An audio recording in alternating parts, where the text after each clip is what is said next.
Selamat datang ke channel ini. Setiap fakta ada dua sisi, tapi kebenaran cuma satu. Ini The Screen Media.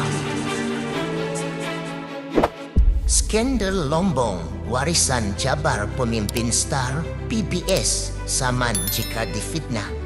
Seorang ahli Dewan Undangan Negeri Adun warisan mencabar 6 pemimpin parti star dan PBS yang didakwa terlibat dalam skandal perlombongan yang menggemparkan Sabah agar mengambil tindakan undang-undang sekiranya tuduhan yang dikaitkan dengan mereka bersama 9 lagi ahli politik Gabungan Rakyat Sabah GRS itu tidak benar. Jika mereka benar-benar menjadi mangsa fitnah dan kandungan yang dilaporkan oleh Malaysia kini itu direka-reka, saya gesah mereka segera membuat laporan polis, kata Adun Elopura Calvin Chong. Mengambil tindakan undang-undang platform terbaik untuk membuktikan mereka tidak terlibat dalam aktiviti rasuah seperti yang didakwa dan juga untuk membersihkan nama serta reputasi mereka, katanya pada penyataan hari ini. Dia merujuk laporan Malaysia kini pada Jun lalu yang menamakan 6 individu terkemuka yang didakwa terlibat, yaitu Presiden Star merangkap timbalan Ketua Menteri 1 Jeffrey Kitingan, 2 timbalannya Elron Alfred Angin, juga Menteri Belia dan Sukan Sabah, dan Robert Tawik yang turut memegang jawatan Pembantu Menteri Kerja Raya Negeri, pemangku Presiden PBS merangkap timbalan Ketua Menteri 1 Dr. Joachim Gunsalam, bekas Presiden Maximus Ongkili, dan timbalan Presiden PBS Jahid Jahim yang juga Menteri Pembangunan Luar Bandar Sabah. Satu sumber mendakwa jumlah keseluruhan rasuah yang membabitkan 6 individu itu dianggarkan hampir Rm4 juta. Sumber itu turut memberikan tangkap layar yang didakwa diambil daripada rakaman video membabitkan para pemimpin tersebut.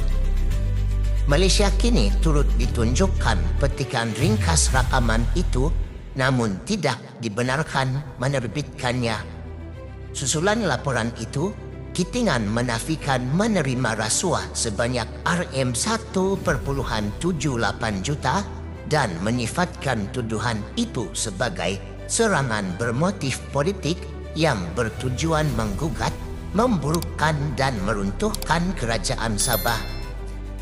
Dakwaan amat serius.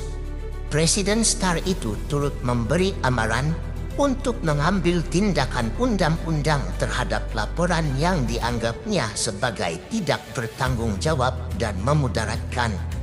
Gunsalam dan timbalannya turut menafikan tuduhan tersebut. Sementara itu, Chong berkata sehingga kini ke-6 individu tersebut belum membuat sebarang laporan polis berhubung dakwaan tersebut. Jika tuduhan rasuah terhadap mereka ini palsu atau bersifat fitnah, kenapa tidak seorang pun daripada mereka tampil membuat laporan polis? Dakwaan ini amat serius. Jika benar mereka tidak pernah terlibat atau menerima sebarang rasuah, mereka sepatutnya segera melaporkannya kepada pihak polis, katanya. Namun agak pelik, sehingga hari ini tiada seorang pun daripada 6 individu itu yang berani membuat laporan polis, tambahnya lagi. Sejak Malaysia kini mendedahkan skandal itu pada November lalu, susulan beberapa video dan mesej WhatsApp yang diberikan oleh ahli perniagaan Albert Tay, hanya seorang Adun yang terlibat, Arifin Arif, yang tampil membuat laporan polis berhubung artikel yang mendakwa dia cuba menjadi orang tengah untuk satu penyelesaian. Namun, kurang dari 24 jam kemudian, Tay tampil membuat laporan balas terhadap Arifin, yang juga seorang Menteri Negeri dan menantu kepada Yang di-Pertuan Negeri Sabah, Musa Aman, dengan mendakwa Arifin membuat laporan palsu.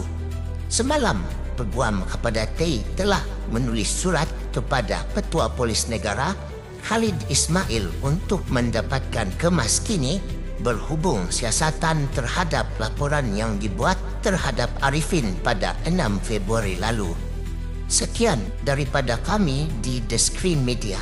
Kita jumpa lagi dalam laporan seterusnya.